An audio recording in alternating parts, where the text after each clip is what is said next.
જય હિન્દ દર્શક મિત્રો, હું જમીલ પઠાણ. આપ જોઈ રહ્યા છો તીર સમાચાર. વાત કરીશું છોટાઉદેપુર નગરપાલિકામાં બોર્ડની રચના પૂર્વે ભાજપનું બળ વધ્યું છે તેની. જી હા, નગરના વોર્ડ નંબર 1ના 2 અપક્ષ સભ્યો ભાજપમાં જોડાયા છે.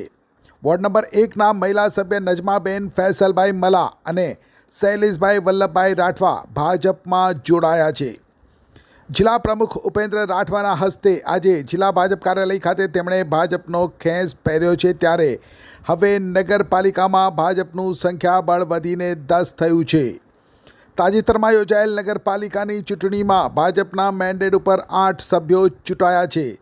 ત્યારે જો ભાજપને બોર્ડ બનાવવું હોય, સત્તાનું સુકાન સંભાળવું હોય તો અપક્ષો અને અન્ય પક્ષ સાથે ગઠબંધન કરવું જ પડે તેવી સ્થિતિ છે. જોકે ભાજપ દ્વારા એવી કવાયત હાથ ધરવામાં આવી છે કે બોર્ડ બનાવવા ભાજપને ટેકો આપનાર અપક્ષ હોય કે અન્ય પક્ષના હોય, ભાજપનો ખેસ પહેરીને ભાજપમાં જોડાઈને ટેકો આપે, જેથી કરીને બોર્ડ ગઠબંધનવાળું નહીં પણ ભાજપનું જ કહેવાય. આપણે જણાવી દઉં કે પાલિકાની કુલ 28 બેઠકો પૈકી 8 ભાજપના ફાળે, 6 સમાજવાદી પાર્ટીની, 4 બહુજન સમાજ પાર્ટીની, 4 ગુજરાત સર્વ સમાજ પાર્ટીની, 1 કોંગ્રેસની, 1 ભારતીય નવનિર્માણ પાર્ટીની અને 4 અપક્ષ ચૂંટાઈ આવ્યા છે. ભાજપ દ્વારા મુસ્લિમ વિસ્તારના 2 વોર્ડ નંબર 1 અને વોર્ડ નંબર 5 સિવાયના વોર્ડમાં 28 પૈકી 20 ઉમેદવારોને મેદાનમાં ઉતાર્યા હતા. આપણે એ પણ જણાવી દઉં કે છોટાઉદેપુર નગરપાલિકાની આ ચૂંટણીમાં 28 પૈકી 11 મુસ્લિમ સભ્યો સમાજવાદી પાર્ટી, ગુજરાત સર્વ સમાજ પાર્ટી અને અપક્ષમાંથી, એટલે કે ભાજપની વિચારધારાથી વિપરીત પક્ષોમાંથી ચૂંટાયેલા છે. સાથે તેમની સાથે પેનલમાં રહીને અથવા તેમના સહકારથી 9 સભ્યો ચૂંટાઈને આવ્યા છે. આમ કુલ 20 સભ્યો મળીને બોર્ડ બનાવી શકતા, પણ વિકાસ શબ્દની આડમાં દરેકને ચાલુ સરકારના પક્ષના બોર્ડમાં બેસવું છે, જેથી કરીને સેવા કરવાનો અને મેવા ખાવાનો મોકો મળી શકે. 2 અપક્ષ સભ્ય ભાજપમાં જોડાયા બાદ જિલ્લા ભાજપ પ્રમુખે પ્રેસ બેઠકમાં નગરપાલિકામાં ભાજપનું બોર્ડ બનશે તેવો દાવો કર્યો છે. આપને એ પણ જણાવી દઉં કે ભાજપમાં જોડાયેલ વોર્ડ નંબર 1ના મહિલા સભ્ય નજમાબેન મલા સાથે તેમના પતિ ફૈસલ મલાએ પણ ભાજપનો ખેસ ગ્રહણ કર્યો છે. ફૈસલ મલા અગાઉ છોટાઉદેપુર કોંગ્રેસ શહેર પ્રમુખ રહી ચૂક્યા છે અને અગાઉ પૂર્વ રેલવે રાજ્યમંત્રી નારણ રાઠવા અને તેમના પુત્ર સંગ્રામ રાઠવાની સાથે ભાજપમાં જોડાઈ ચૂક્યા છે. અને નજમાબેન મલા ગત બોર્ડમાં કોંગ્રેસ પક્ષ તરફથી ચૂંટણી લડ્યા હતા.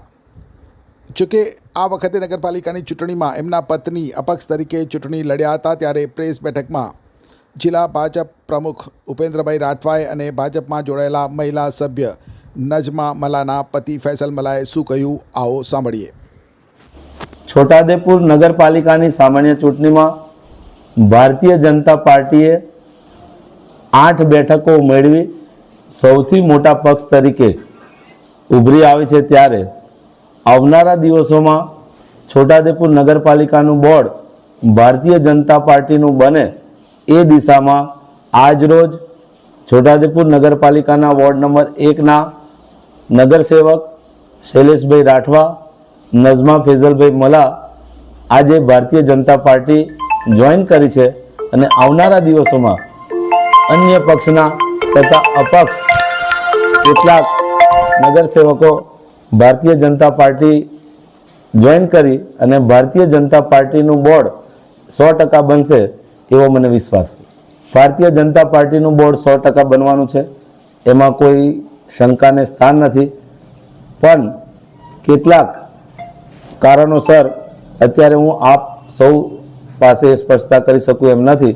આવનારા દિવસોમાં સમય આવે આપણે સમક્ષ આ બાબત પણ ઉજાગર કરશું. અમુક 100% ભારતીય જનતા પાર્ટીના મેન્ડેટ પર ચૂંટાયેલ વ્યક્તિ ભારતીય જનતા પાર્ટીનો કાર્યકર્તા નગરના પ્રમુખ તરીકે ચૂંટાશે. એમાં ઉપપ્રમુખે અમારે પ્રદેશ મોવડી મંડળ પાર્લામેન્ટરી બોર્ડ નક્કી કરશે કે છોટાઉદેપુરમાં પ્રમુખ, ઉપપ્રમુખ કે અન્ય હોદ્દા કોને ફાળવવા. તાજેતરમાં યોજાયેલ નગરપાલિકાની ચૂંટણીમાં વોર્ડ નંબર 1માંથી મારા પત્ની નજમા ફૈસલ મલા તેમજ શૈલેષ રાઠવા અમે લોકો અપક્ષ પેનલ બનાવીને ચૂંટણી જીત્યા હતા. આજ રોજ અમે લોકો વોર્ડના વિકાસ અને નગરના વિકાસ માટે ભારતીય જનતા પાર્ટીના વિકાસને પ્રેરિત થઈ આજ રોજ અમે વિધિવત રીતે ભારતીય જનતા પાર્ટીના જિલ્લા પ્રમુખ ઉપેન્દ્રભાઈના હસ્તે કેસ ધારણ કરી ભારતીય જનતા પાર્ટીના અંદર વિધિવત રીતે જોડાય છે. છોટાઉદેપુર સહિત રાજ્ય, દેશ અને દુનિયાના સમાચાર જોવા માટે સબસ્ક્રાઇબ કરો તીર સમાચાર અને બેલ આઇકોન જરૂર દબાવો.